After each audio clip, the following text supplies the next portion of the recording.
Meus irmãos, abram a Bíblia de vocês em Mateus capítulo 13.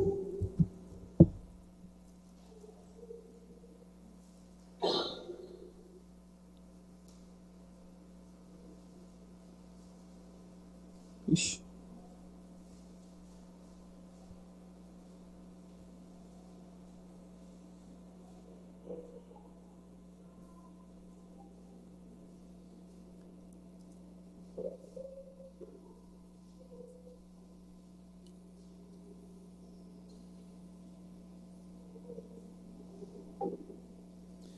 Mateus capítulo 13, hoje nós mais uma vez vamos ver uma parábola conhecida, uma parábola que todos nós já ouvimos. Com certeza você já ouviu uma pregação dessa parábola. Se você é um crente de mais de um ano, você provavelmente já ouviu falar da parábola do joio e do trigo. Então, meus irmãos, a parábola do joio e do trigo, ela começa no verso 24, ela vai até o verso 30, e aí nós vemos Jesus contando mais duas parábolas, e depois novamente Jesus explica por que ele ensina por parábolas, e do verso 36 ao 43, ele explica novamente a parábola. Então, quando nós formos ler, nós iremos ler dos versos 24 até o 30, depois nós iremos dar um salto e lermos do 36 até o 43, ok? Então, essa é a parábola do joio e do trigo. E esse aqui, meus irmãos, é o terceiro grande discurso de Jesus no livro de Mateus. Nós já vimos isso. Então ele começa com um discurso que é outra parábola extremamente conhecida nossa, e nós vimos ela na semana passada, que é a parábola do semeador. E essa parábola aqui que nós iremos analisar, a do joio e do trigo, ela também tem muita semelhança com a parábola do semeador, porque ela é de fácil entendimento, né? Nós olhamos para parábola do semeador e nós vemos Jesus explicando a parábola, então ela é autoexplicativa para nós. Nós só vamos aqui aplicá-la e conversar um pouco sobre ela. E a parábola do joio e do trigo é da mesma maneira. Jesus explica de tal maneira que nós só precisamos de aplicar nos nossos corações. Então, da mesma maneira, como Jesus faz na parábola do semeador, ele faz aqui, ele traz uma explicação mais clara e evidente para o grupo de discípulos, para aquele corpo de pessoas mais íntimos, né? E nós falamos isso na semana passada, a partir do capítulo 13, onde Jesus começa esse terceiro grande discurso. Jesus ele se dirige às grandes multidões agora só por meio de parábolas. Jesus não se dirige mais para as multidões como ele ensinava antes. Agora ele, até o final, ele se dirige, quando tem muita gente, só por meio de parábolas. Por quê? Nós vimos isso na semana passada. Jesus ele cumpre a profecia de Isaías 6, porque ele conversa ou explica ou ensina por meio de parábolas para revelar e ocultar, para trazer luz e também escurecer. Essa é a profecia de Isaías 6. Deus fala para Isaías: você vai pregar para um povo, e eles vão ouvir e não vão escutar, eles vão ver e não vão enxergar. Você vai pregar e eles não vão converter, Isaías. Esse é o povo de coração duro. Imagina Deus te dar uma tarefa que, humanamente falando, ela já começa fracassada. Imagina Deus chamando você para trabalhar e falar assim: ó, eu quero que você trabalhe para mim, você é um vendedor, tem um produto aqui, só que você vai vender, ou então oferecer, né? Você vai oferecer muito esse produto, mas ninguém vai comprar. Ninguém. Então, imagina, você aceitaria essa missão? Mas Deus, ele olha para Isaías: a quem enviarei? Isaías fala: Senhor, envia-me a mim. Envia-me a mim. Então, meus irmãos, Isaías, quando ele tem um encontro real e genuíno com Deus, ele entende que a vida dele, o propósito dele é cumprir a vontade de Deus, mesmo que o cumprir a vontade de Deus seja loucura aos nossos olhos. Como que eu vou pregar para um povo que não vai se converter? Como eu vou trabalhar, vou me esforçar e aparentemente não vai ter lucro nenhum? E às vezes você pode olhar para o ministério de Isaías e vai pensar: que ministério fracassado. E não foi. Foi um ministério frutífero. Ele cumpriu a vontade de Deus. Ele foi chamado para aquilo. E Isaías ainda, para melhorar, ele morre martirizado. Provavelmente o rei de Israel, que eu agora esqueci o nome dele, ele cerrou ao meio Isaías. Imagina. O autor de Hebreus fala aqui, alguns foram cerrados. Provavelmente ele estava se referindo ao profeta Isaías, que ele é chamado, ele prega para um povo de coração duro, e no final, o que ele ganha com isso? Um serrote na barriga. Imagina. É por isso, meus irmãos, que viver com Jesus é pela fé, né? Às vezes a gente queria tanto que Jesus revelasse para nós as coisas que iriam acontecer. Você tem condição emocional de Deus virar e falar para você assim: ó, você daqui 10 anos vai ser cerrado ao meio? Como que você vai administrar isso em 10 anos? Você daqui 10 anos vai acontecer uma tragédia na sua vida? Ou daqui 10 anos vai acontecer uma bênção extraordinária na sua vida, a coisa que você nunca imaginou? Meu irmão, por isso que nós vivemos dia a dia por fé, não por vista. Nós não precisamos de ver, nós precisamos só de confiar nesse Deus. E esse Deus, ele está pregando, Jesus aqui, ele está pregando, ensinando, e agora só por meio de parábolas. Para quê?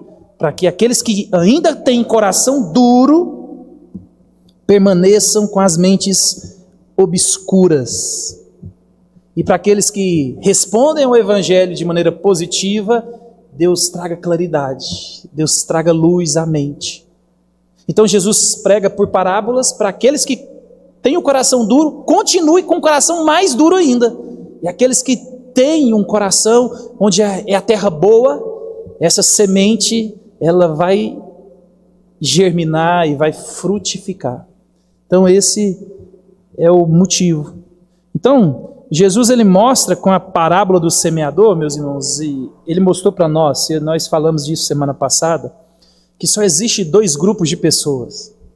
Por mais que a parábola do semeador, ela vai mostrar para nós que são 4 tipos de solos, mas na verdade são 4 tipos de solos que Jesus está apontando para 2 grupos de pessoas. Aqueles que receberam e aquele grupo que rejeitou a palavra.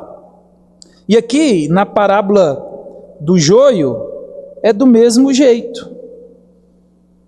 Jesus, ele mais uma vez, ele vai mostrar que no reino, no mundo, só existe 2 categorias de pessoas: o joio e o trigo.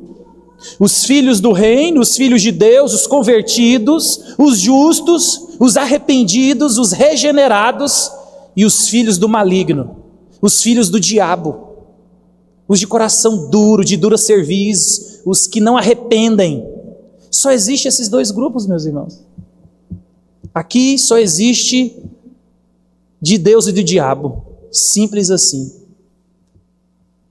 E é interessante que todo mundo só se coloca no grupo de Deus, né? Todo mundo vai dizer: eu sou filho de Deus. Você pergunta: se você morrer, para onde você vai? Eu vou para o céu, é claro. E está em voga, né? Nós tivemos 2 grandes tragédias agora, né? Nessas últimas semanas, o avião que caiu e o Silvio Santos que morreu. Talvez eu não sei você, mas eu sempre tive a sensação que algumas pessoas nunca morrem. E eu achei que o Silvio Santos é uma delas. Não é? Existem pessoas que... Minha mãe conta que quando o Elvis Presley morreu, minha mãe fala que era do mesmo jeito. Não, ele não morreu. Você não pode, ele não pode morrer. Ele não morre. E algumas pessoas que, por mais que a gente não conhece, mas são pessoas importantes para o contexto de um mundo, da cidade, de um país, né? Nós estamos falando de uma pessoa que foi fundamental para a televisão do país. E ele morreu. 93 anos. Boa velhice. Mas morreu, meu irmão. E Jesus aqui, ele vai mostrar de novo, só existe 2 grupos de pessoas. Joio e trigo. Só existe 2 lugares, céu e inferno. Eu não sei onde o Silvio Santos foi, mas eu sei que ele foi, para um ou para outro. E o intuito aqui é para que eu e você, no final, possamos identificar qual grupo nós pertencemos. Sou o joio, sou o trigo. Sou filho de Deus ou sou filho do maligno? Filho da serpente? Filho do diabo? É uma paternidade que ninguém quer, né? É bonito falar, sou filho de Deus, mas sou filho do diabo, não pega bem para nós. Mas o fato, meus irmãos, é que sim, existe só 2 grupos de pessoas. Só existe terra boa e terra ruim. E só existe filho de Deus e filho do diabo. Então Jesus, ele conta a parábola. Então vamos para o verso 24 e depois a gente pula para o verso 36. Jesus diz assim: outra parábola lhes propôs dizendo: o reino dos céus é semelhante a um homem que semeou boa semente no seu campo. Mas enquanto os homens dormiam, veio o inimigo deles, semeou o joio no meio do trigo e retirou-se. E quando a erva cresceu e produziu fruto, apareceu também o joio. Então, vindo os servos do dono da casa, lhe disseram: Senhor, não semeaste boa semente no teu campo? De onde vem, pois, o joio? Ele, porém, lhe respondeu: um inimigo fez isso. Mas os servos lhe perguntaram: queres que vamos e arranquemos o joio? Não, replicou ele, para que, ao separar o joio, não arranqueis também com ele o trigo. Deixai-os crescer juntos até a colheita. E o tempo da colheita direi aos ceifeiros: ajuntai primeiro o joio, atai-os em feixes para ser queimado, mas o trigo recolhei-o no meu celeiro. Verso 36. Então, despedindo as multidões, foi Jesus para casa. E chegando-se a ele, os seus discípulos disseram: explica-nos a parábola do joio do campo. E ele respondeu: o que semeia a boa semente é o Filho do Homem. O campo é o mundo. A boa semente são os filhos do reino. O joio são os filhos do maligno. O inimigo que semeou é o diabo. A ceifa é a consumação dos séculos e o ceifeiro, os anjos. Pois assim como o joio é recolhido e lançado ao fogo, assim será na consumação do século. Mandará o Filho do Homem a seus anjos, que ajuntarão do seu reino todos os escândalos e os que praticam a iniquidade, e os lançarão na fornalha acesa. Ali haverá choro e ranger de dentes. Então os justos resplandecerão como o sol no reino do seu Pai. Quem tem ouvidos para ouvir, ouça. Então, meus irmãos, Jesus, ele conta essa parábola para as multidões. Muitas pessoas estavam lá quando ele conta essa parábola.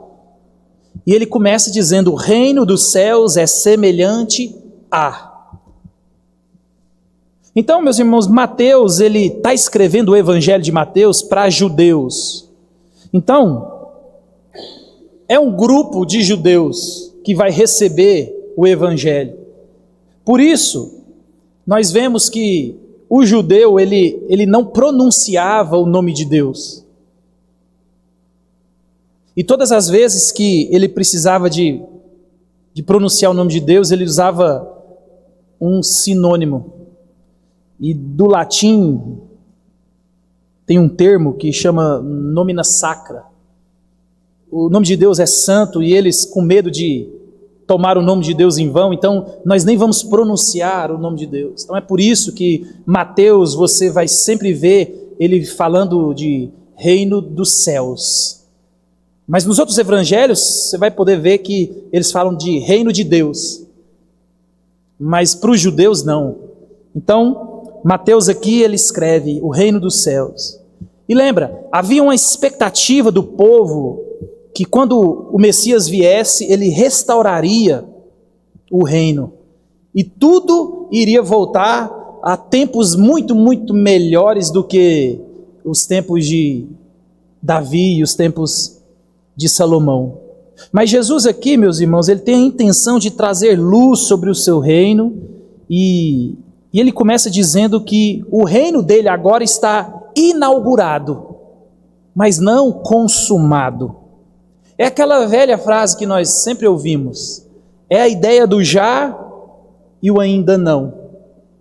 O reino de Deus já está inaugurado, mas ainda não consumado, não ainda de maneira plena. E lembra, o reino de Deus, ele é o oposto do reino dos homens. Os homens, quando eles vão construir alguma coisa, eles vão lá, eles colocam a pedra fundamental, eles constroem, e quando está tudo pronto, quando está tudo perfeito, e aí eles inauguram a coisa, não é assim? Eu vejo algumas pessoas que vão construir a casa e assim, por graça de Deus, podem morar ou fazer mudança só com a roupa do corpo. E eles fazem questão de só entrar dentro da casa a hora que está tudo pronto, eu só vou chegar, vou pendurar minhas roupas no cabide e vou sentar no sofá. O mundo é assim. Então, os empreendimentos do mundo é assim. Primeiro você gasta, você faz, você executa e depois você inaugura. Mas lembra, o reino de Deus é diferente. O reino de Deus, ele é o oposto. Primeiro Jesus vem, ele corta a fita, Jesus, ele inaugura e depois ele começa a construir. É por isso que nós vemos entre a parábola do joio e a explicação da parábola, Jesus falando de duas parábolas, a do grão de mostarda e a do fermento. Por quê? Porque o reino de Deus, ele é como um grão de mostarda. Era a semente menor que os judeus conheciam, mas ela, depois de plantada, ela dava uma hortaliça que poderia chegar até 4 metros de altura. Imagina? Vê lá, Saulo, você que mexe com... Imagina um pé de mostarda com quase 4 metros. Então Jesus, ele fala assim, o reino dos céus é semelhante a um grão de mostarda. Ele é pequeno, mas ele cresce de forma extensiva, ele vai parecendo que é pequenininho, parece que não é nada, mas ele vai chegar a ser grande, ele vai chegar a encher toda a terra. E ele também, logo em sequência, ele fala da parábola do fermento. O reino dos céus é semelhante ao fermento. Fermento é um pó que você mistura uma quantidade pequena numa grande quantidade de massa. Ele parece que não tem influência, parece que não tem poder nenhum, mas ele cresce, ele expande o negócio. Então, o grão de mostarda, que parece ser pequeno e invisível, ele se desenvolve e fica grande. O fermento, ele parece ser fraco, pouca coisa em meio a tanta coisa, mas ele ali, ele é grande e forte. Então, meus irmãos, Jesus está dizendo, o meu reino foi inaugurado, porém ainda não consumado. O reino de Deus, meus irmãos, ele ainda será consumado. E até que isso se torne uma realidade para nós, o texto aqui vai nos mostrar algumas verdades. Deus, ele está construindo esse reino. Dentro desse reino, Deus está levantando um povo. Ele está limpando esse povo.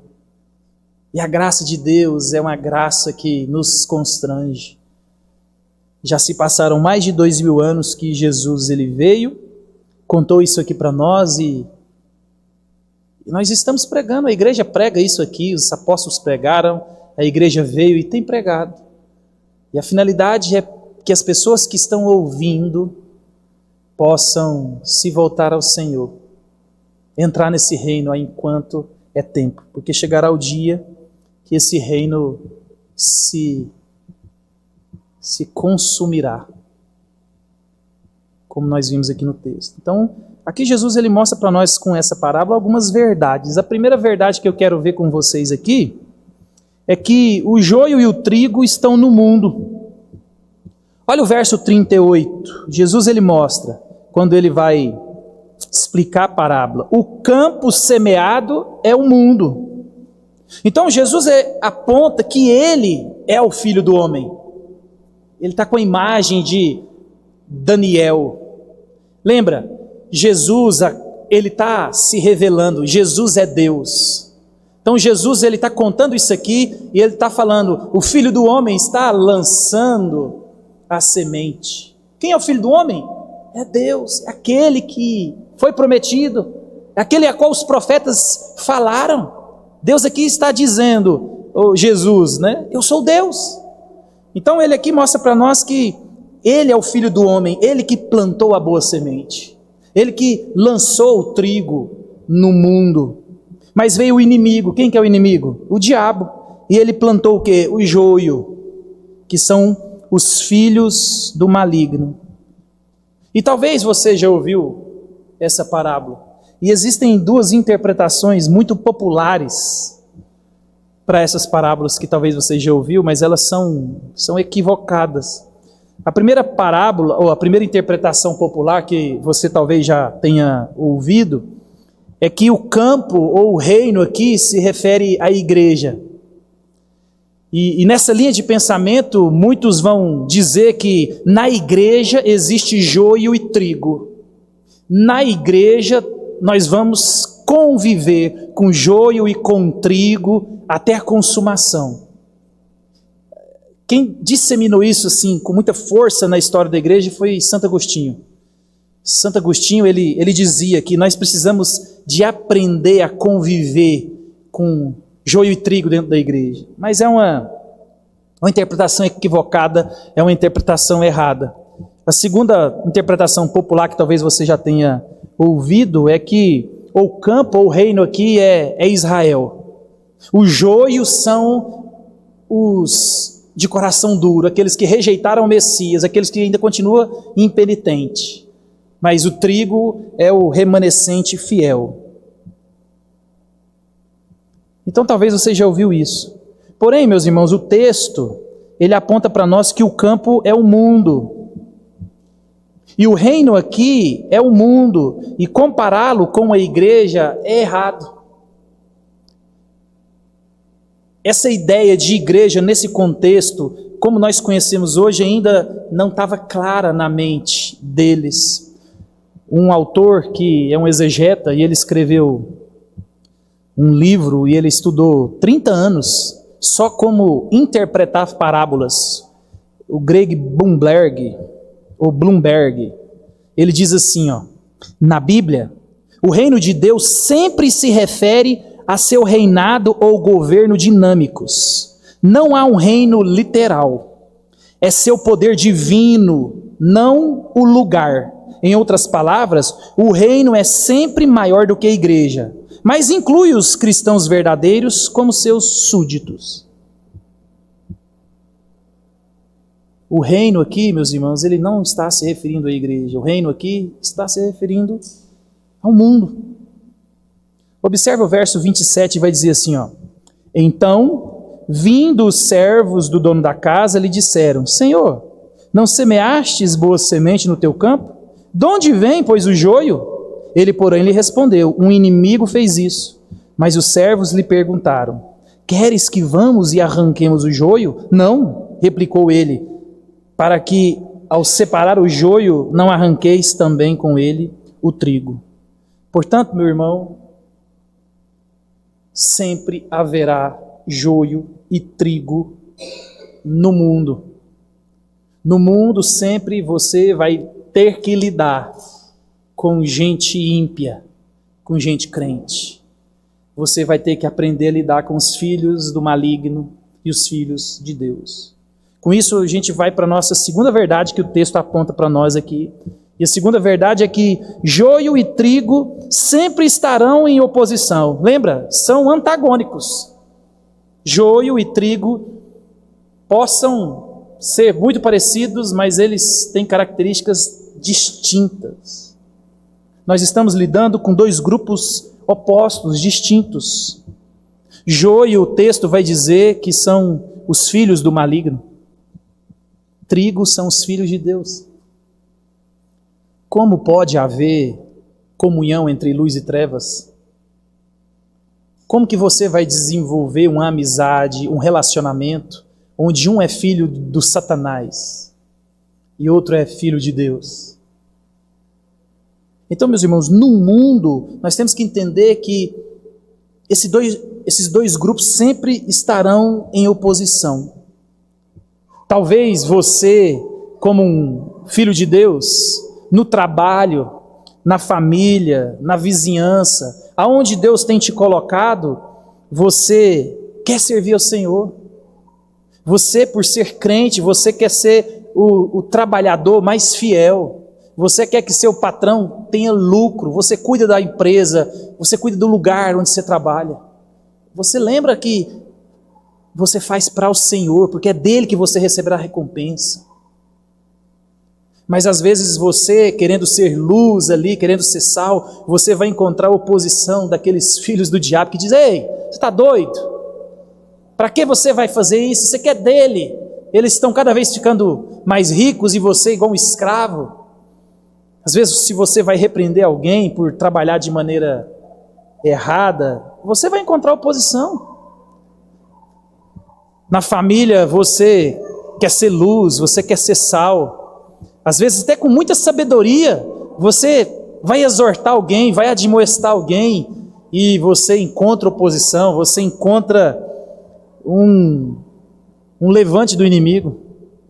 Aonde Deus te colocou, meu irmão, você vai aprender a lidar com joio. É oposição. Timóteo vai dizer para nós que os que querem viver piedosamente serão perseguidos. Eu e você, nós fomos, Jesus falou isso, né, no capítulo 10, um pouco atrás aqui, que nós fomos enviados como ovelhas para o meio de lobos. Ovelha é ovelha, lobo é lobo. Então no mundo tem joio, no mundo tem trigo, no mundo tem ovelha, no mundo tem lobo. No mundo você vai encontrar oposição, porque são propostas antagônicas. São vidas, perspectivas, propósitos, pensamentos totalmente de direção opostas. E com isso nós vamos para a nossa terceira verdade. Sempre haverá o mal. Mas Deus, meus irmãos, nos deu meios para combater a maldade, a injustiça e manter a santidade da igreja. Observa no verso 28, eles falam assim: queres que arranquemos o joio? Não faça isso. Não faça isso. E o joio, meus irmãos, ele está presente em todos os lugares. E por causa disso, o efeito da permanência dele estão por todos os lados. Aonde eu e você formos, há joio lá. Talvez de maneira mais plural, nós vimos agora nas Olimpíadas, né? O mundo inteiro reunido, crenças de diversos lugares, pessoas de diversas nacionalidades, culturas, línguas, povos, nações, estava todo mundo ali reunido. Ali a gente teve um vislumbre dos filhos do maligno e dos filhos de Deus. A gente pode ver ali, joio e trigo, é aquilo ali mesmo. É aquilo ali mesmo. A gente vai encontrar por toda parte o joio e o trigo. Nós não somos autorizados por Deus a arrancar. Mas Deus, meus irmãos, Ele nos deu o Estado. Romanos 13 fala para mim e para você que as autoridades, o Estado, é o braço de Deus para frear a maldade da humanidade. Não tem como nós arrancarmos o joio. Mas Deus colocou as autoridades, Deus colocou a polícia, Deus colocou os governantes, e eles são o braço de Deus para para frear esse negócio. Eu e você não podemos sair na igreja tentando buscar quem é quem. Mas Mateus, lá no capítulo 18, ele vai mostrar para mim e para você que a disciplina na igreja é para que eu e você possamos manter a igreja pura e santa. Então observa, para todos os lugares existe joio e trigo, mas Deus, na sua graça, na sua misericórdia, Ele nos deu o estado para frear a maldade. E dentro da igreja nós temos a disciplina para manter a pureza e a santidade da igreja. Nós não somos chamados, meus irmãos, para reformar, regenerar, redimir. Não, quem faz isso é o Espírito, quem faz isso é Deus. Por isso que lá em Romanos 12, 19, Paulo vai dizer assim, não vos vingueis a vós mesmos, mas dai lugar à ira, porque está escrito, a mim me pertence a vingança. Eu é que retribuirei, diz o Senhor. Então observa, Jesus aqui também, ele combate aquela expectativa do povo, cadê o Messias? É o Messias, ele vai restaurar, ele vai arrancar o joio, ele vai arrancar os perversos, ele vai restaurar a nação, ele vai separar. E Jesus está falando, não agora, não agora. Mas eu vou fazer, mas não agora. Já inaugurei, mas ainda não consumei. Então nós partimos agora para a quarta verdade. Isso aqui é extremamente interessante no nosso meio.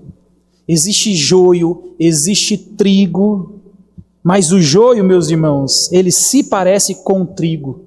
Não ao contrário. Lembra-se disso. É o joio que parece com o trigo. Não o trigo que parece com o joio. Observe o verso 26, diz assim, e quando a erva cresceu e produziu fruto, apareceu também o joio. Um historiador, ele diz assim, o que ele semeou, falando do maligno, o que ele semeou foi zizanio, joio, cisânio, quase com certeza joio castelano, botanicamente próximo do trigo e difícil de distinguir dele quando as plantas são jovens. As raízes das duas plantas entrelaçam-se umas nas outras, mas quando a cabeça do grão aparece no trigo, não há dúvida de qual é cada planta. Foi esse joio que o inimigo do semeador plantou no meio do trigo. E o grego sugere uma distribuição completa. Conforme as plantas crescem, tornam-se gradualmente identificáveis e os servos falam ao seu senhor sobre o joio.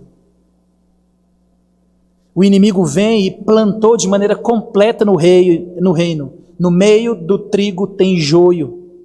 Só que o joio, meus irmãos, ele é mais forte do que o trigo. As plantas, as suas raízes se entrelaçam. E quando eles são plantas novas, é impossível você distinguir quem é quem. Mas quando eles amadurecem, sim, é visível. Um tem fruto, o outro não tem.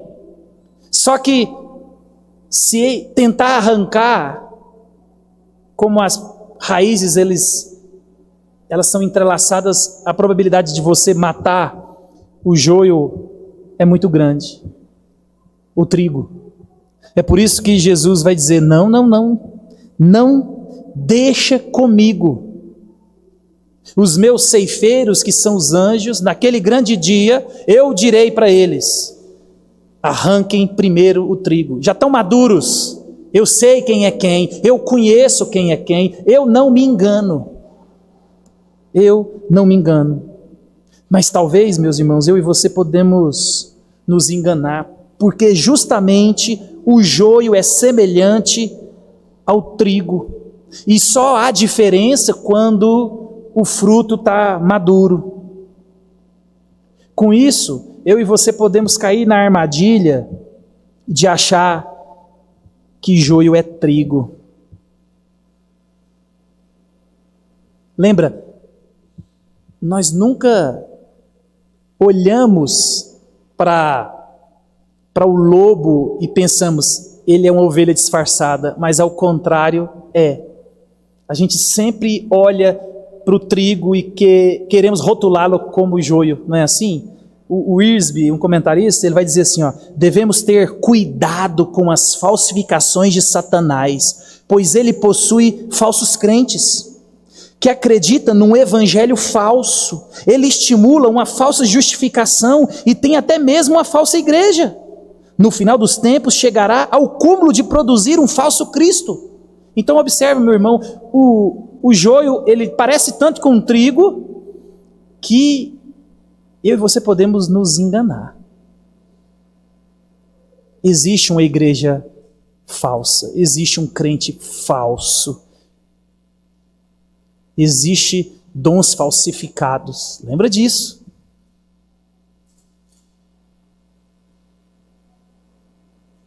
E eu e você, se não tomarmos cuidado e não formos cheios do Espírito para discernir algumas coisas, podemos incorrer em grande problema.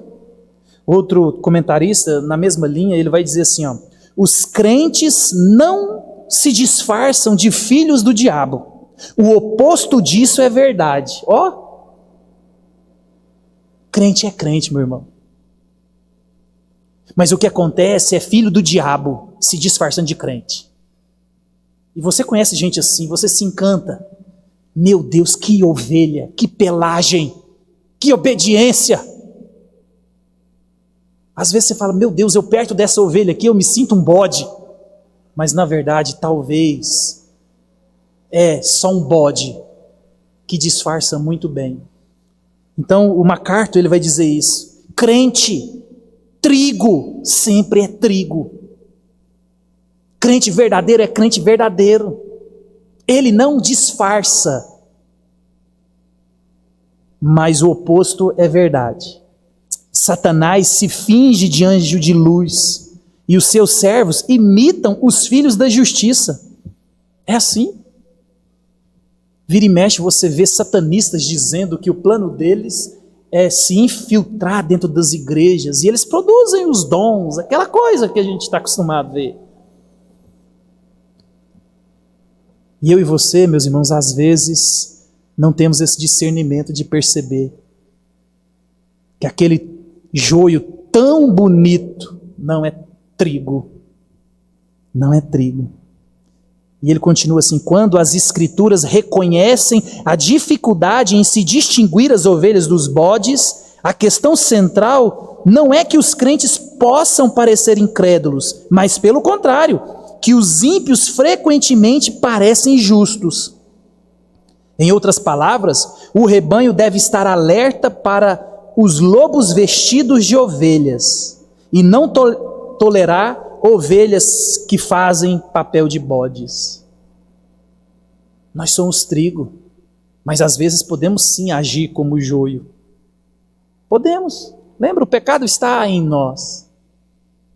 Precisamos de buscar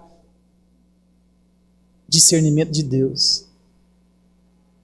João vai dizer, eles saíram porque não eram dos nossos. Se fosse, eles teriam permanecido. Meus irmãos, trigo é trigo. Por um período, por um momento, talvez você pode ter uma cara de bode, mas você é ovelha. Mas agora o bode não. O bode é bode. E por mais que ele disfarça, e disfarça bem, olha, o texto vai dizer que o diabo se disfarça de anjos de luz. Meu irmão, ponha isso na sua cabeça, vai se levantar um falso Cristo. Você tem noção do que é isso? Você está achando que o falso Cristo vai ser como? O falso evangelho que ele é pregado aí, e ouço na internet, em toda a parte. Meu irmão, é porque é a verdade misturada com a heresia, com o engano. Mas se você não conhece a verdade, você é enganado. Dependendo da pessoa que está usando, por exemplo, uma bolsa da Louis Vuitton, você nunca vai achar que aquela bolsa é falsificada. Tem gente que você pode dar a coisa mais falsificada, mas a pessoa usando, ninguém vai falar. Não, isso aqui, ninguém. Agora também tem gente que você pode dar a bolsa mais original, a marca mais granfina, mas na pele daquele ser humano, não, isso aqui é falsificado. É assim. Por isso que nós precisamos, meus irmãos, de discernimento. Nós podemos sim, por um tempo, ser enganados pelo joio, mas não o tempo todo. Não o tempo todo. Não adianta, meu irmão, o bode, ele não consegue disfarçar que é bode. O ímpio, por mais que ele tenta manter uma pureza, ele vai escorregar. Ele vai se entregar. Você pode esconder por muito tempo de muita gente, mas não o tempo todo de todo mundo. Você não pode. E com isso a gente vê outra verdade. O dono do campo, que conhece bem o que está plantado, irá separar o ímpio do justo, o joio do trigo. Observe o verso 40. Pois assim como o joio é colhido e lançado ao fogo, assim será na consumação do século. Mandará o Filho do Homem aos seus anjos, que ajuntarão do seu reino todos os escândalos e os que praticam a iniquidade, e os lançarão na fornalha acesa. Ali haverá choro e ranger de dentes.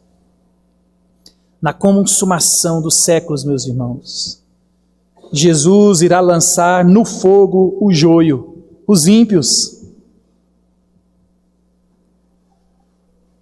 Às vezes as pessoas não acreditam nisso, né? Mas quem mais falou de inferno na Bíblia foi o próprio Jesus.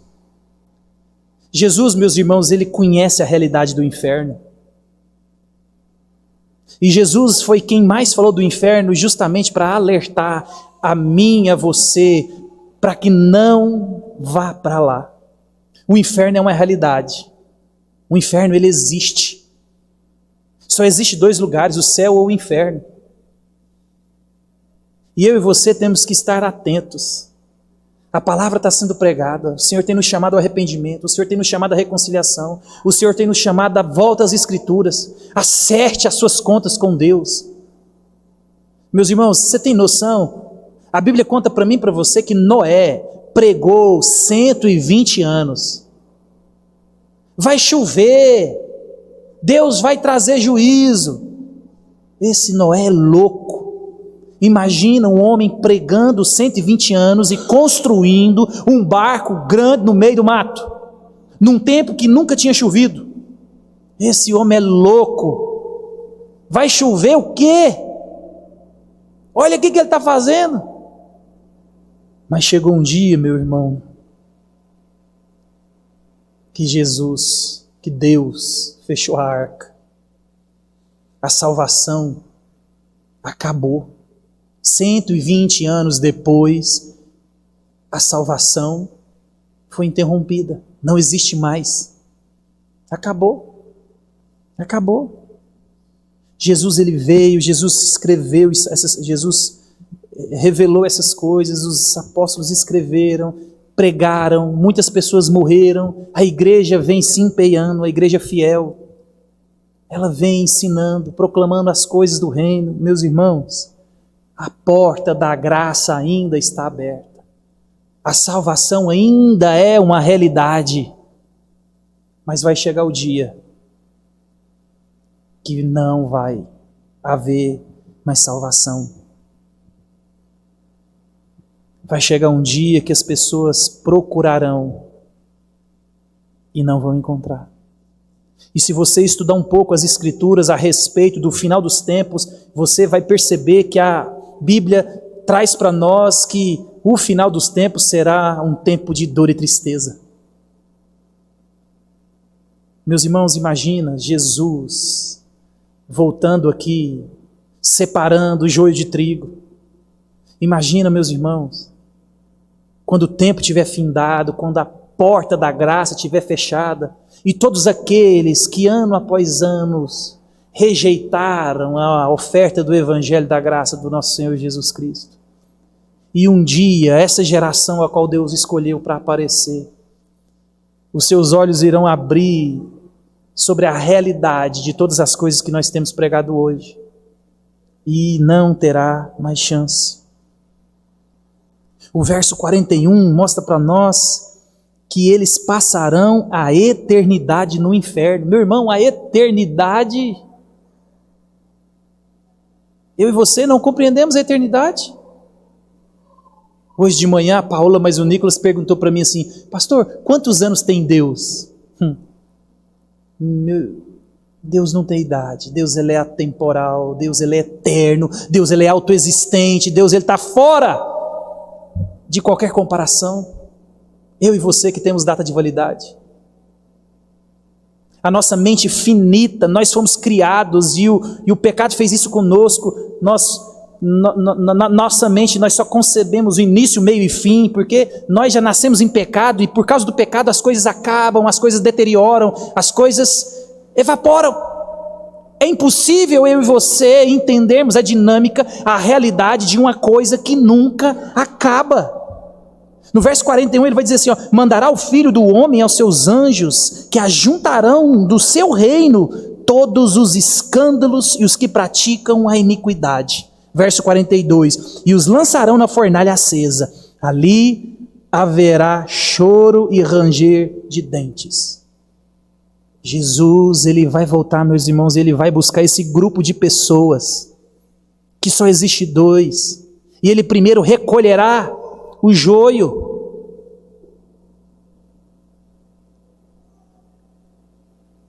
Essa é uma realidade. Ajuntarão do seu reino todos os escândalos e os que praticam a iniquidade. Os filhos do maligno, eles expressam o caráter do Pai. É assim.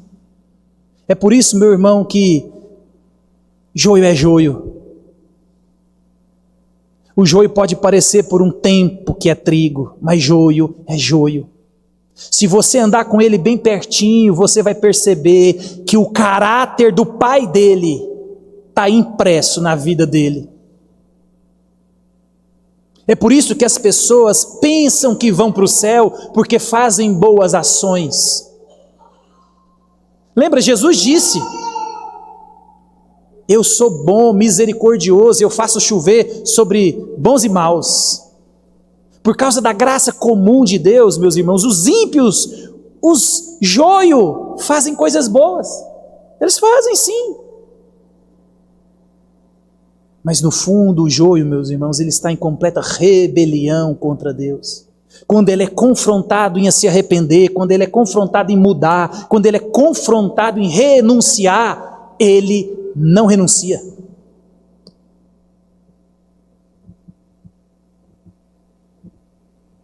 Nós somos chamados, meus irmãos, a nos arrepender. João Batista vai dizer para nós, no começo dos evangelhos, que o inferno é um lugar onde o fogo nunca apaga e o bicho nunca morre. Meus irmãos, é um lugar terrível. Meus irmãos, o inferno é um lugar terrível. Olha o que Apocalipse 14, 9 e 10 vai dizer. Seguiu-se a estes outro anjo, o terceiro dizendo em grande voz: se alguém adora a besta e a sua imagem recebe a sua marca na fronte ou sobre a mão, também esse beberá do vinho da cólera de Deus, preparado sem mistura do cálice da sua ira, e será atormentado com fogo e enxofre diante dos santos anjos e na presença do Cordeiro. Meu irmão, as pessoas acham que Deus não está no inferno. O inferno é terrível porque Deus está no inferno. Eternamente vocês desfrutarão da presença da ira de Deus no inferno. Deus está no inferno, por isso que o inferno é terrível. Essa ideia de que o inferno vai ser só quente. Não, meu irmão, o inferno é terrível. É a ira de Deus sendo derramada, despejada diante de todos aqueles eternamente. É Deus quem vai estar lá. E dia após dia você ouve os alertas de Deus: se arrependa, converta, se arrependa, mude de direção, dá uns 180 graus na sua vida, olhe para Jesus, olhe para as Escrituras, olhe para a Bíblia, veja aquilo que a Bíblia te manda corrigir, consertar, renunciar, se apegar. Meus irmãos, o inferno é terrível. Deus não quer que você vá para lá. Mas vai chegar o dia que Ele vai mandar os seus ceifeiros, seus anjos, recolham. E nesse dia, meus irmãos, a porta da graça estará fechada. Só haverá choro e ranger de dente, dor e sofrimentos eternamente. E aqui nós vamos para a última verdade. Enquanto um grupo sofrerá eternamente e desfrutará de maneira íntima e eterna da ira santa de Deus, os filhos de Deus refletirão a sua imagem. Olha o verso 43. Então os justos resplandecerão como o sol no reino de seu Pai. Olha que maravilha. Meus irmãos, a obra que Cristo começou em nós será consumada. Nesse dia a santificação terá acabado e nós seremos glorificados. As nossas afeições serão direcionadas ao Santo Deus. O texto vai dizer que resplandecerão como o sol da justiça. Imagina eu e você na presença de Deus, o sol da justiça. Aquilo é tão incomparável, aquilo é tão forte, que nós refletiremos a glória, a santidade, a perfeição de Deus. Nós seremos como Ele.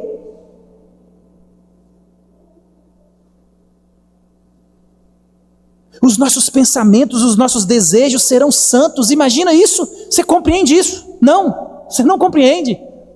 O nosso desejo puro, santo agora vai se voltar para Deus de maneira tal como eu e você nunca pensamos, e nós desfrutaremos disso eternamente. Nós desfrutaremos da presença santa, bondosa, amorosa de Deus. Nós não teremos mais o pecado. Nós vamos resplandecer a perfeição. A obra vai ter terminado. Não tem mais santificação, nós agora somos perfeitos, nós somos restaurados. Cristo, meus irmãos, nos transformou de joio para trigo. Cristo, meus irmãos, Ele nos transportou para o reino do Filho do seu amor. Nós éramos filhos da ira, andávamos em pecado, andávamos em rebeldia, mas Cristo nos resgatou. Que Cristo, Ele encontrou a mim e você que estava perdido. E agora, a promessa é que um dia os justos resplandecerão como o sol no reino de meu Pai. Meus irmãos, só isso já basta. Só essa promessa de Deus aqui já basta para que eu e você possamos permanecer firmes e inabaláveis, agarrados na rocha que é Cristo Jesus. Nós iremos ser glorificados, Cristo irá nos buscar, Cristo irá nos resgatar. Só existe dois grupos, só existe justo e ímpio, só existe joio e trigo. O joio será queimado, atormentado. O trigo desfrutará da presença amorosa, gloriosa, santa de um Deus eternamente. A obra começada em mim, em você, ela será acabada e nós seremos perfeitos assim como Ele é perfeito. E o texto vai terminar dizendo, talvez uma frase que nós já escutamos tanto, mas nunca tomamos atitudes. Quem tem ouvidos para ouvir, ouça. Quem tem ouvidos para ouvir, guarde no coração. Pegue a palavra, receba, seja transformado, tome atitude, renuncia, se arrependa, tome uma atitude, tome uma decisão. Quem tem ouvidos, ouça, porque vai chegar um dia, meus irmãos, que quem tem ouvido vai ouvir. Agora não tem mais chance. A porta da graça fechou. E vai chegar esse dia, meu irmão. Eu queria ser da geração da volta de Jesus. Eu não sei. E nós temos dois problemas com o fim dos tempos. E a realidade da morte é uma realidade que nós não podemos escapar. Porque Jesus vai vir, isso é fato. E mais fato também é que nós iremos. Essa semana Silvio Santos encontrou Deus. Hebreus vai dizer que o homem está destinado a morrer uma só vez. Depois disso, você vai encontrar o Criador. Agora imagina, meu irmão, se você morrer hoje, você vai encontrar com Deus. Mas você vai encontrar com Deus para desfrutar da presença, da ira dEle, ou da presença gloriosa, amorosa dEle. Quando você encontrar com Deus, você vai ser recebido como um filho, ou você vai ser recebido como um joio. Por isso que quem tem ouvidos para ouvir, ouça. Meus irmãos, nós precisamos de nos voltar ao Senhor. Nós precisamos de nos arrepender. Nós precisamos mais do que qualquer coisa de Jesus. Nós precisamos mais do que o próprio ar que nós respiramos.